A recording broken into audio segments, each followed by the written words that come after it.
जय हिंद। नमस्कार। मैं विकास आप सभी का स्वागत करता हूं विकास एकेडमिक जीएस में। उम्मीद करता हूं आप सभी लोग स्वस्थ होंगे, आप सभी लोग की पढ़ाई लिखाई अच्छी चल रही होगी। साथियों, आज हम बात करने वाले हैं पॉलिटी एपिसोड 3 के बारे में। उम्मीद करता हूं आप लोग पिछला 2 पार्ट देखे होंगे। नहीं देखे हैं तो एक बार जरूर देख लीजिएगा, वो आपके एग्जाम के लिए बहुत ही हेल्पफुल होगा। तो साथियों, आइए बिना किसी देरी का हम लोग क्वेश्चन को स्टार्ट करते हैं और करते हैं। तो लास्ट तक हमारे सेशन में बने रहिएगा और चैनल पे यदि नए हैं तो चैनल को शेयर सब्सक्राइब जरूर किया करिए। उससे मुझे एक मोटिवेशन मिलता है। आइए क्वेश्चन को साथियों करते हैं। फर्स्ट क्वेश्चन आपकी स्क्रीन पर है, इसका आप लोग जवाब दीजिए। इसका आंसर क्या होगा? अंडमान और निकोबार द्वीप समूह किस उच्च न्यायालय के अधिकार क्षेत्र में आता है? साथियों ध्यान दीजिएगा, अंडमान और निकोबार द्वीप समूह की बात की जाएगी तो ये आपका कलकत्ता उच्च न्यायालय के अंतर्गत आता है। कलकत्ता उच्च न्यायालय के अंतर्गत आता है। यह आपका एक केंद्र शासित प्रदेश है। इसके पास खुद का अपना उच्च न्यायालय नहीं है। यह कोलकाता उच्च न्यायालय के अंतर्गत काम करता है। कोलकाता उच्च न्यायालय का अधिकार क्षेत्र में आता है। आप लोग ध्यान दीजिएगा। आइए नेक्स्ट क्वेश्चन को देखते हैं। किस प्रसिद्ध मामले में उच्चतम न्यायालय ने संविधान के मूल ढांचे का सिद्धांत प्रतिपादित किया था? बताइए। गोपालन बनाम मद्रास राज्य, गोलकनाथ बनाम पंजाब राज्य, केशवानंद भारती बनाम केरल राज्य या मेनका गांधी बनाम भारत संघ?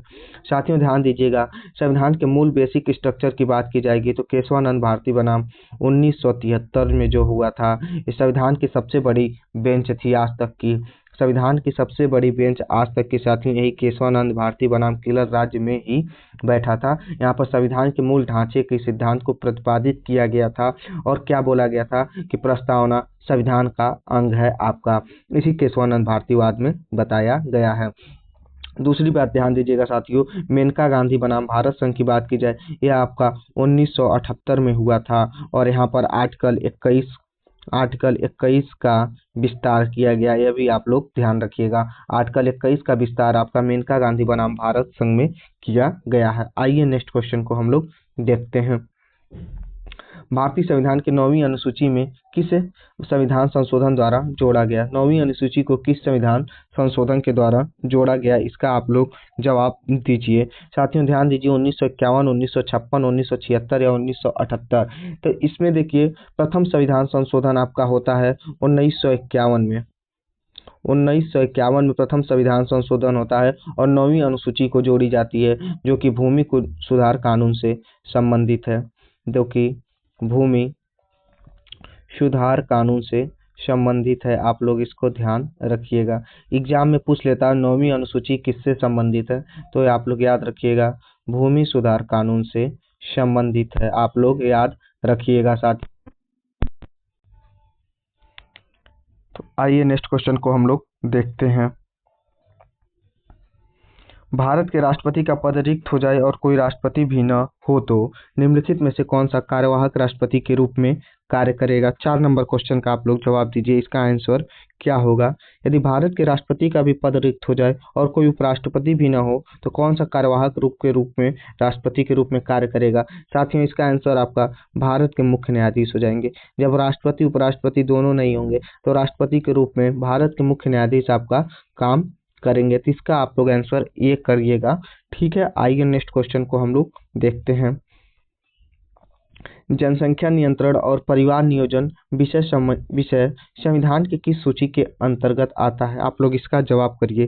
संघ सूची, राज्य सूची, समवर्ती सूची या अवशिष्ट शक्तियां? इसका आप लोग जवाब दीजिए। क्या आंसर हो जाएगा? साथियों ध्यान दीजिए, जनसंख्या नियंत्रण की बात की जाए या परिवार नियोजन की बात की जाए, ये आपका समवर्ती सूची के अंतर्गत आता है। ये आपका समवर्ती सूची के अंतर्गत आता है जिसपे कानून राज्य सरकार केंद्र सरकार दोनों बनाएगी। और समवर्ती सूची की बात की जाए साथियों, कहाँ से इसे लिया गया पूछ लिया जाए आपसे, तो आप लोग ध्यान दीजिएगा, ये आपका ऑस्ट्रेलिया से लिया गया है। इसे भी आप लोग याद रखिएगा। समवर्ती सूची को ऑस्ट्रेलिया से लिया गया है। आप लोग ध्यान दीजिएगा। इसका आंसर आप लोग सी करेंगे। आइए नेक्स्ट देखते हैं। लोक लेखा समिति पब्लिक अकाउंट कमेटी में सदस्यों की कुल विभाजन किस प्रकार होता है। इसमें देखिए लोकसभा और राज्यसभा दोनों के सदस्य होते हैं। तो ध्यान दीजिएगा साथियों, इसमें 15 आपका लोकसभा और 7 आपके राज्यसभा के सदस्य होते हैं लोक लेखा समिति में। और साथ साथ एक चीज और याद रखिएगा, प्राक्कलन समिति की बात की जाती तो इसमें 30 सदस्य होते हैं, लेकिन उसमें सिर्फ लोकसभा के सदस्य होते हैं। आप लोग उसे भी आप लोग ध्यान रखिएगा। तो लोक लेखा समिति में 15 लोकसभा और 7 राज्यसभा के सदस्य होते हैं। और इनके कार्यकाल की बात की जाती है तो इनका कार्यकाल 1 वर्ष का होता है, यह भी आप लोग ध्यान दीजिएगा। आइए नेक्स्ट क्वेश्चन को देखते हैं। संविधान के किस अनुच्छेद को संविधान की आत्मा कहा गया है। आर्टिकल 14, आर्टिकल 19, आर्टिकल 32 या आर्टिकल 44। देखिए आर्टिकल 14 में विधि की समझ समानता की बात की गई है और आर्टिकल 19 में वाक्य एवं अभिव्यक्ति की स्वतंत्रता की बात की गई है। और साथियों आर्टिकल 32 ही संविधान की आत्मा कहा जाता है। आर्टिकल 32 को ही संविधान की आत्मा कहा जाता है। और पूछा जाए कथन किसका है तो साथियों ये भी ध्यान रखिएगा, B.R. अम्बेडकर के द्वारा, डॉक्टर B.R. अम्बेडकर के द्वारा संविधान का आत्मा कहा गया है। इसे ध्यान रखिएगा, B.R. अम्बेडकर के द्वारा इसे संविधान का आत्मा कहा गया है आर्टिकल 32 को। तो यह भी आप लोग याद रखिएगा। तो इसका ऑप्शन क्या हो जाएगा, C हो जाएगा। आइए नेक्स्ट क्वेश्चन को देखते हैं। आर्टिकल 32 में ही संवैधानिक उपचारों के अधिकार की बात की गई है, यह भी आप लोग ध्यान रखिएगा। भारत के नियंत्रक एवं महालेखक परीक्षक कैग का कार्यकाल क्या होता है। कैग की पहले बात की जाए तो साथियों इसका ध्यान रखिएगा, 148 में आर्टिकल 148 संविधान के अनुच्छेद 148 में ही कैग की नियुक्ति की बात की गई है। और इनकी उम्र की बात की जाए तो साथियों 65 वर्ष पूरा होना चाहिए या 6 वर्ष इनका कार्यकाल पूरा होना। जो भी पहले पूरा हो जाएगा तो अपना उनका कार्यकाल पूरा हो जाएगा। तो इसका आंसर आप लोग बी करेंगे, 6 वर्ष या 65 वर्ष की आयु को पूरी करनी चाहिए। ठीक है, तो इसका आंसर आप लोग बी करेंगे। कैग की नियुक्ति राष्ट्रपति के द्वारा किया जाता है, यह भी आप लोग ध्यान रखिएगा। नेक्स्ट क्वेश्चन का आप लोग जवाब दीजिए। किस अनुच्छेद के तहत कार्यपालिका न्यायपालिका से पृथक्करण वर्णित है। किस अनुच्छेद के तहत कार्यपालिका से न्यायपालिका का पृथक्करण वर्णित है। तो इसका ध्यान रखिएगा, कार्यपालिका से न्यायपालिका की पृथक्करण की बात की जाएगी तो आर्टिकल 124 के अंतर्गत कार्यपालिका और न्यायपालिका की पृथक्करण की बात की गई है। कार्यपालिका का अपना अलग काम होता है, कार्यों का पालन करना। न्यायपालिका का काम क्या क्या है कि कार्यों का पालन नहीं सही सूरा तो उसमें अपना जांच करने का काम आपका न्यायपालिका करती है। तो इसका आंसर क्या हो जाएगा, डी हो जाएगा। आइए नेक्स्ट देखते हैं, नेक्स्ट क्वेश्चन का क्या आंसर करेंगे आप लोग। 61वां संविधान संशोधन 1989 द्वारा मतदान की आयु 21 से घटा करके कितनी कर दी गई। 20 वर्ष, 19 वर्ष, 18 वर्ष या 16 वर्ष। तो ध्यान दीजिएगा, लोकसभा एवं विधानसभा में 61वां संविधान संशोधन 1989 के द्वारा मतदान की उम्र आपका 21 वर्ष से घटा करके 18 वर्ष कर दिया गया। 21 वर्ष से घटा करके साथियों आपका 18 वर्ष कर दिया गया 61 नंबर संविधान संशोधन 1989 के द्वारा। आइए नेक्स्ट क्वेश्चन का आप लोग जवाब दीजिए, इसका आंसर क्या होगा। भारत में पहली बार राष्ट्रीय आपातकाल कब लगाया गया। भारत में पहली बार राष्ट्रीय आपातकाल या नेशनल इमरजेंसी कब घोषित किया गया। तो ध्यान दीजिएगा साथियों, भारत में पहली बार राष्ट्रीय आपातकाल की बात की जाएगी तो 1962 में लगाया गया था, भारत चाइना युद्ध में। और दूसरी बात की बात की जाएगी साथियों तो दूसरी बार आपका 1971 में लगाया गया था। और तीसरी बार साथियों ध्यान दीजिएगा 1975 में लगाया गया था। साथियों भारत में कुल तीन बार राष्ट्रीय आपातकाल को लगाया गया है, यह भी आप लोग ध्यान दीजिएगा। और आर्टिकल की बात की जाएगी तो साथियों आर्टिकल पूछ ले राष्ट्रीय आपातकाल आर्टिकल 352 के अंतर्गत आता है, यह भी आप लोग ध्यान रखिएगा। 1971 आपका भारत पाकिस्तान के युद्ध के अंतर्गत लगाया गया था। और 1975 आंतरिक अशांति बता करके भारत में राष्ट्रीय आपातकाल इंदिरा गांधी के समय में लगाया गया था। तो इसका आंसर आप लोग बी करेंगे, 1962 में पहली बार राष्ट्रीय आपातकाल को भारत में लगाया गया था। नेक्स्ट क्वेश्चन को देखते हैं। समान नागरिक संहिता कॉमन सिविल कोड लागू करने वाला एकमात्र राज्य कौन सा है? तो ध्यान दीजिएगा साथियों, कॉमन सिविल कोड की बात की जाएगी तो आपका गोवा आज़ादी से पहले ही लागू करने वाला राज्य है। आज़ादी से पहले ही आपका कॉमन सिविल कोड को लागू कर लिया था। इसका आप लोग आंसर बी करेंगे। आइए नेक्स्ट देखते हैं। संविधान की 8वीं अनुसूची में बोडो, मैथिली, डोगरी और संथाली भाषा को किस संविधान संशोधन के द्वारा जोड़ा गया था? ध्यान दीजिएगा, संविधान के 8वीं अनुसूची में मूल रूप से 14 भाषाएं थीं, लेकिन वर्तमान में पूछा जाए साथियों तो आपका 22 भाषाएं हैं। वर्तमान में आपकी 22 भाषाएं हैं, इसे आप लोग याद रखिएगा। तो समय समय पे संशोधन करके इसमें भाषाओं को जोड़ा गया है। तो बोडो, मैथिली, डोगरी, संथाली की बात की जाए साथियों तो ये आपके 92 नंबर संविधान संशोधन के द्वारा जोड़ा गया है। आप लोग ध्यान दीजिएगा, आप लोग इसका आंसर बी करेंगे। लोग आंसर बी करेंगे। 92 नंबर अमेंडमेंट के द्वारा बोडो, मैथिली, डोगरी और संथाली को जोड़ा गया था। और आपका साथियों एक चीज और ध्यान दीजिएगा, 21 नंबर संविधान संशोधन के द्वारा, 21वां संविधान संशोधन के द्वारा सिंधी भाषा को जोड़ा गया था। यह भी आप लोग ध्यान रखिएगा। सिंधी भाषा की बात की जाए आपका तो 21वां संविधान संशोधन के द्वारा जोड़ा गया है, यह भी आप लोग ध्यान रखिएगा। नेक्स्ट क्वेश्चन को देखिए, भारत के प्रथम मुख्य चुनाव आयुक्त कौन थे? भारत के प्रथम मुख्य चुनाव आयुक्त कौन थे? जीवी मावलंकर, सुकुमार सेन, के सुंदरम, टी.एन. शेषन। तो साथियों मुख्य चुनाव आयुक्त की बात की जा रही है। भारत के प्रथम मुख्य चुनाव आयुक्त आपका सुकुमार सेन हुए थे। आप लोग जीवी मावलंकर लोकसभा के प्रथम अध्यक्ष हैं। लोकसभा के प्रथम अध्यक्ष जीवी मावलंकर ही हुए थे। इनका भी आप लोग नाम याद रखिएगा। जीवी मावलंकर या गणेश वासुदेव मावलंकर इनका पूरा नाम होता है। आप लोग इनको भी ध्यान में रखिएगा। भारत के प्रथम मुख्य चुनाव आयुक्त सुकुमार सेन थे। आइए नेक्स्ट देखते हैं। कैबिनेट मिशन के सदस्यों में निम्नलिखित में से कौन शामिल नहीं था? Sir Stafford Cripps, sir Pethick Lawrence, A V Alexander, lord Mountbatten. तो ध्यान दीजिएगा, इसमें बात की जा रही है कैबिनेट मिशन। कैबिनेट मिशन के अंतर्गत ही संविधान सभा का गठन किया गया है, इसको आप लोग याद रखिएगा। संविधान सभा का गठन आपका कैबिनेट मिशन के अंतर्गत ही हुआ था और इसके 3 मेंबर थे और यही 3 मेंबर हैं, sir Stafford Cripps, lord Pethick Lawrence, A V Alexander. साथियों लॉर्ड माउंटबेटन इसके मेंबर नहीं थे। लॉर्ड माउंटबेटन इसके मेंबर नहीं थे, तो आप लोग इसका आंसर डी करेंगे। नेक्स्ट क्वेश्चन को देखते हैं। भारत के राष्ट्रगान जनगण मन को कब स्वीकार किया गया? साथियों राष्ट्रगान जनगण मन की बात की जाए, राष्ट्रगीत वंदे मातरम की बात की जाए, साथियों इस सब को स्वीकार आपका 24 जनवरी 1950 को किया गया था। 24 जनवरी 1950 को इसे स्वीकार किया गया और 26 जनवरी 1950 को संविधान पूर्णतः हमारे देश में लागू हो गया। इसका आंसर आप लोग सी करेंगे। और जनगण मन क्या होता है आप लोग एक बार कमेंट में जरूर बताइएगा। राष्ट्रीय गीत हमारा क्या है उसे भी आप लोग कमेंट करके जरूर बताइएगा। आइए नेक्स्ट देखते हैं।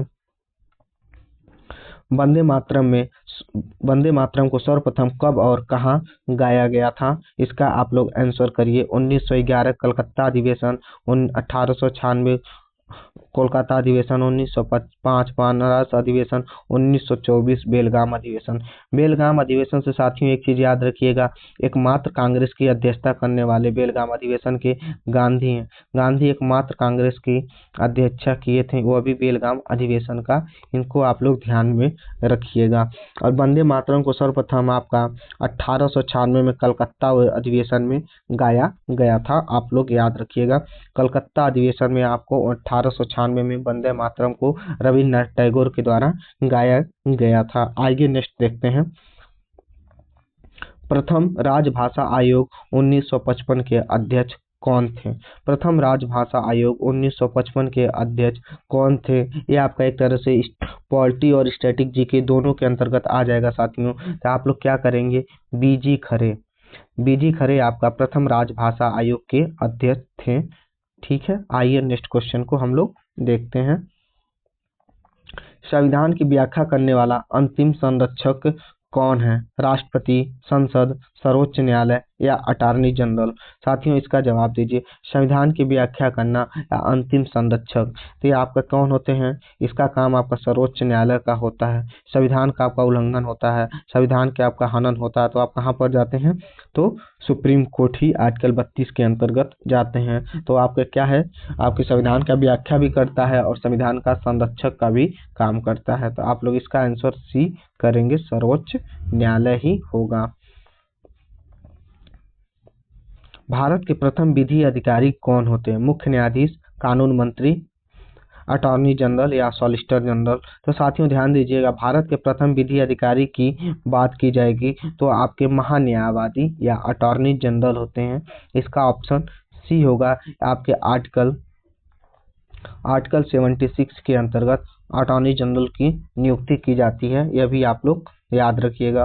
आर्टिकल 76 के अंतर्गत अटॉर्नी जनरल की नियुक्ति की जाती है, यह भारत के प्रथम विधि अधिकारी होते हैं। आप लोग इसका आंसर सी करेंगे। नेक्स्ट क्वेश्चन को देखिए, किस अनुच्छेद के तहत राष्ट्रपति सर्वोच्च न्यायालय से परामर्श मांग सकता है? आप लोग इसका जवाब दीजिए। आर्टिकल 124, 143, 137 या 141? तो राष्ट्रपति सर्वोच्च न्यायालय से परामर्श तो मांगता है, लेकिन उसे मानने के लिए बाध्यकारी नहीं होता। आर्टिकल 143 में सुप्रीम कोर्ट से परामर्श मांगने का काम राष्ट्रपति कर सकता है, लेकिन उसको उस परामर्श को मानने के लिए बाध्यकारी नहीं होता है। ठीक है, तो आप लोग इसका आंसर बी करेंगे। नेक्स्ट क्वेश्चन का आप लोग जवाब दीजिए। नेक्स्ट क्वेश्चन का आप लोग जवाब दीजिए, इसका आंसर क्या होगा? काका कालेलकर आयोग 1953 का संबंध किससे है? चुनाव सुधार से, पिछड़ी जातियों से, केंद्र राज्य संबंध से, भाषाई आधार पर राज्यों का पुनर्गठन? तो साथियों ध्यान दीजिएगा, काका कालेलकर आयोग की बात की जाएगी तो पिछड़ी जातियों से संबंधित सामाजिक आर्थिक उनके हितों के संरक्षण के लिए बना था। तो इसका आंसर क्या हो जाएगा? बी हो जाएगा। पिछड़ी जातियों से संबंधित था आपका काका कालेलकर आयोग, जो 1953 में बना था। नेक्स्ट क्वेश्चन का, भाषाई आधार पर राज्यों का पुनर्गठन की बात की जाएगी साथियों फजल अली आयोग। फजल अली आयोग को आप लोग ध्यान में रखिएगा। फजल अली आयोग आपका भाषाई आधार पर राज्यों के पुनर्गठन से संबंधित होता है। नेक्स्ट क्वेश्चन का आप लोग जवाब दीजिए, पोटा कानून किस वर्ष लागू किया गया? 2000, 2001, 2002, 2004? तो साथियों ध्यान दीजिएगा, पोटा की बात की जाती है तो ये आंतरिक क्या है? आंतरिक निवारक निरोध कानून है। तो इसका आपको 2002 में से लागू किया गया था पोटा को। तो आप लोग इसका सी करेंगे आंसर। नेक्स्ट आइए,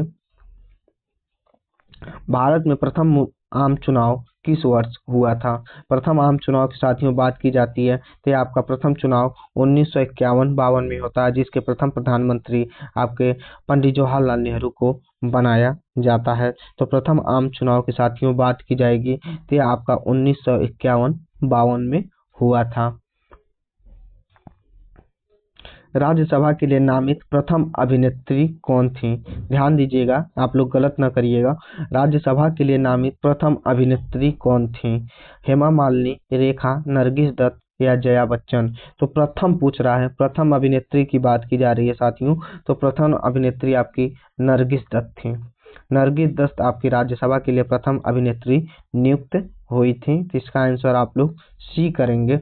नेक्स्ट क्वेश्चन का आप लोग जवाब दीजिए, सर्वप्रथम लोक अदालत का आयोजन किस राज्य में किया गया है? राजस्थान, गुजरात, महाराष्ट्र या उत्तर प्रदेश? तो साथियों ध्यान दीजिएगा, इसका आंसर बी होगा, गुजरात। 1982 में सर्वप्रथम लोक अदालत का आयोजन किया गया था गुजरात में। 1982 में इसका आयोजन किया गया था। आइए 26 नंबर क्वेश्चन का जवाब दीजिए, अनुच्छेद 352 का संबंध किससे है? राष्ट्रपति शासन, वित्तीय आपात, राष्ट्रपति आपात? तो साथियों राष्ट्रपति शासन की बात की जाती है तो आर्टिकल 356 के अंतर्गत आता है। और वित्तीय अपराध की बात की जाएगी आर्टिकल 360, और राष्ट्रीय आपातकाल की बात की जाएगी तो आर्टिकल 352 के अंतर्गत आएगा। तो इसका आंसर क्या हो जाएगा? सी हो जाएगा। और वित्तीय आपातकाल आज तक भारत में कभी भी नहीं लगाया गया है, यह भी आप लोग ध्यान दीजिएगा। और राष्ट्रपति शासन की बात की जाए साथियों, तो शासन राज्य में जहां पर संविधान का उल्लंघन होता है तो वहां पर राष्ट्रपति शासन को समय समय पर लगाया जाता है। और वर्तमान समय में सबसे ज्यादा राष्ट्रपति शासन आपका उत्तर प्रदेश में ही लगाया गया है, 10 बार यहाँ पर लगाया गया है। आइए नेक्स्ट देखते हैं। केंद्र और राज्यों के बीच राजस्व वितरण के लिए वित्त आयोग फाइनेंस कमीशन का गठन प्रावधान किस अनुच्छेद में किया गया है? बताइए, केंद्र और राज्य के बीच राजस्व के वितरण के लिए वित्त आयोग अर्थात फाइनेंस कमीशन के गठन का प्रावधान किस अनुच्छेद में है?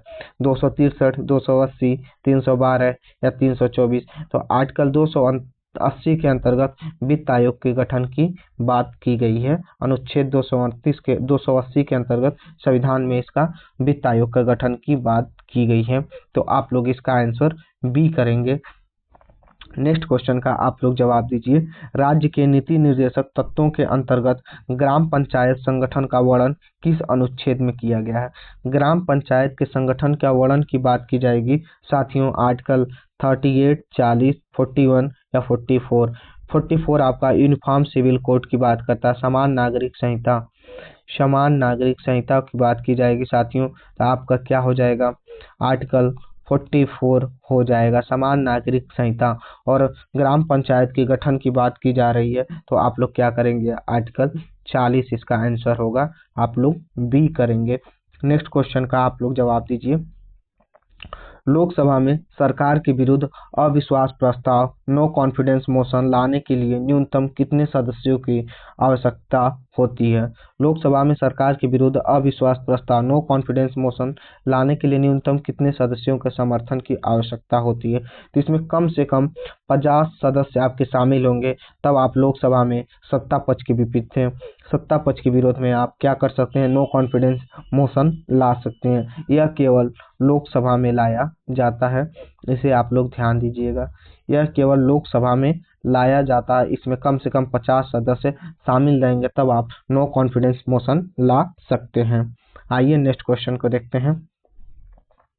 अनुच्छेद 356 के तहत किस राज्य में राष्ट्रपति शासन अधिकतम कितनी अवधि तक लगाया जा सकता है? तो साथियों ध्यान दीजिएगा, अनुच्छेद 356 के तहत किसी राज्य में राष्ट्रपति शासन को तो लगाया ही जाता है।